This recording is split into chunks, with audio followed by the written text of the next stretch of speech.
10ویں علامت عاجزی کی، عاجزی کی 10ویں علامت یہ ہے کہ اپنے علاوہ دوسرے انسانوں کو حقیر نہ سمجھے، دوسرے انسانوں کو خواہ کیسا ہی کیوں نہ ہو، دوسرے کو اپنے سے حقیر نہ سمجھے، بلکہ اس کو یہی سمجھے، اس کے بارے میں یہی توقع کرے اور خیال کرے اللہ رب العزت کے ہاں پتہ نہیں اس کا کتنا مقام و مرتبہ ہے، ہاں جی مجھ سے یہ کہیں زیادہ اللہ کا مقبول ہوگا۔ اپنے آپ کو دوسروں سے حقیر سمجھے، اپنے آپ کو دوسروں سے بڑا بنا کر پیش نہ کرے اور نہ بڑا سمجھے۔ حضرت تھانوی رحمۃ اللہ علیہ، ہاں جی حضرت حکیم الامت مولانا اشرف علی تھانوی رحمۃ اللہ علیہ کے متعلق غالباً آتا ہے، وہ فرماتے میں راستے میں جاتا ہوں تو راستے میں جاتے ہوئے جس شخص کو بھی دیکھتا ہوں اس کے بارے میں یہی خیال کرتا ہوں کہ یہ بھی مجھ سے بہتر ہے، یہ بھی مجھ سے بہتر ہے، یہ بھی مجھ سے بہتر ہے، یہ بھی مجھ سے بہتر ہے، میں ان سے کم تر ہوں۔ یہ عاجزی کی علامت ہے، اور جس میں تکبر ہے وہ دوسروں میں کیڑے نکالتا رہتا ہے، اپنی اچھائیاں اور دوسروں کی برائیاں۔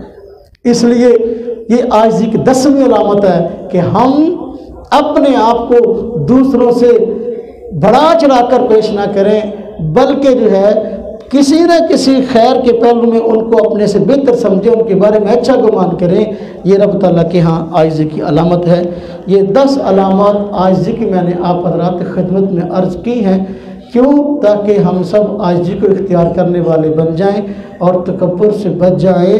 تکبر نے انسان کو تباہ کیا ہے، معاشرے کو تباہ کیا ہے، اور جو حالات آج ہم دیکھ رہے ہیں یہ سب تکبر کی وجہ سے ہے۔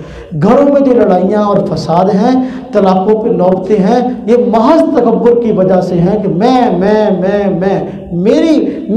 ہوں، لہذا میں کسی کی نہیں مانوں گا، میں کسی کے پیچھے نہیں لگوں گا، سب میری بات کو مانے۔ یہ میں کی لڑائی ہے اور میں تکبر ہے، اس کی جگہ پر عاجزی کے اختیار کرنے کا حکم ہے۔ اللہ رب العزت ہم سب کو جو ہے عاجزی کو اختیار کرنے کی توفیق عطا فرمائے، اور جو کچھ کہا سنیں گے اللہ پاک اپنی بارگاہ میں قبول فرمائے، اس میں کمی اور کوتاہی کو اللہ پاک معاف فرمائے۔ وآخر دعوانا ان الحمد للہ رب العالمین۔